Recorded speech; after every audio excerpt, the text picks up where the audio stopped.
something being withheld from us. Either they're doing something to us or taking something from us. Hallelujah. Or, hallelujah, as in this present time, suffering may have been because of the loss of a loved one. Amen. In this present time, there is suffering like never before. We look around us and we see it in our neighborhoods and in our schools and everywhere we look, the church. Amen. You don't have to go far without seeing people in distress and suffering and hurting and in pain. Amen. There's lots of sickness and disease in this world. There is, hallelujah, unemployment is at an all-time high. Our economy has not yet recovered from all that has been lost. And there's still disagreements between family and mothers and fathers and mothers and children and dads and sons. There's lots of, hallelujah, suffering going on. People are in distress. Many of us in this room have lost a loved one in not so long, not so distant past. Amen. I've been through the loss of my mother 2 years ago and a sister 5 years before that. And my God, I lost one of my wonderful buddy elders, Pastor Lucas. Lost her on last year, and then 6 months later lost her daughter. And I'm telling you, we've been through these kinds of loss, like one after another, one suffering after another, one burden after another. Hallelujah. Some of us have lost our jobs, our incomes, our abilities to support our families. Some of us have lost those incomes and you don't have the money to feed or clothe or supply the things that you once were able to supply. And because of that, there's suffering.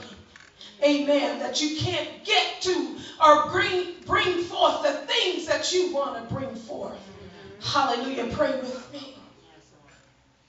But in this scripture tonight that Paul is talking about, in Romans, when Paul talks about suffering, Paul is calling the saints of God to a different kind of suffering. Not a suffering where someone's done something to you and you're sick and diseased, and not the kind of suffering where you have no control, but the very kind of suffering in which you have full control. Jesus Christ. The kind of suffering where you choose to suffer for the cause of Christ, where you choose to suffer that God might be glorified, where you say in that circumstance, Lord, not my will, Amen. but thy will be done. A suffering where we choose to exalt what God wants above the thing that we want. Because the truth be told, if you ask many of us in this room if we would go through some of the things that we're going through on our own accord, many of us would say, oh no, baby, I didn't choose to go through this thing. But because of Christ, hallelujah, I will walk this walk. I will walk this path. Hallelujah, just like Jesus said in the garden, Father, let this cup pass. If it be your will, let this thing pass. Hallelujah, that he didn't have to drink the bitter cup of suffering and death. He said, but nevertheless, not my will, but your will. Hallelujah. you be done.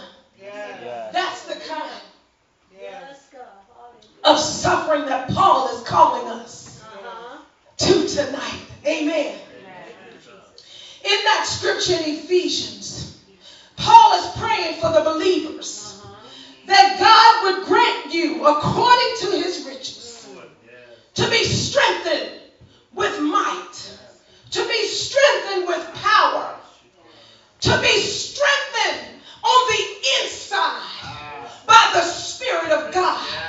See, Paul understood it wasn't what comes out of a man or goes into a man that makes him who he is, but that thing that comes out of you is what makes you who you are. Amen. Amen. So Paul was saying, I want you to be strengthened by the might of Jesus Christ. That you are strengthened on the inside. Hallelujah. Not looking cute on the outside. You know, because we women, we spend a lot of time looking all cute on the outside. Hallelujah. Everywhere I've looked all weekend, I've seen black folk with more hair. Amen. With more hair. That's all right. You know we sisters. I've seen us with all kind of hair all down to your knees, or fingernails all going out your fingers all over the floor. You know, we adorn ourselves with so many things. Amen. That we put on all of the beauty on the outside. We want to tie it down. Amen. And then we want to lift some things up, and some things we want to go out, and some things we want to pull in. And, you know, we want, as women, we spend a great deal of time beautifying the outward man. Hallelujah. But what would we look like if we spent the same amount of time, Jesus, beautifying the inward man? Can you spend the same time on your knees that you spend getting your toes done?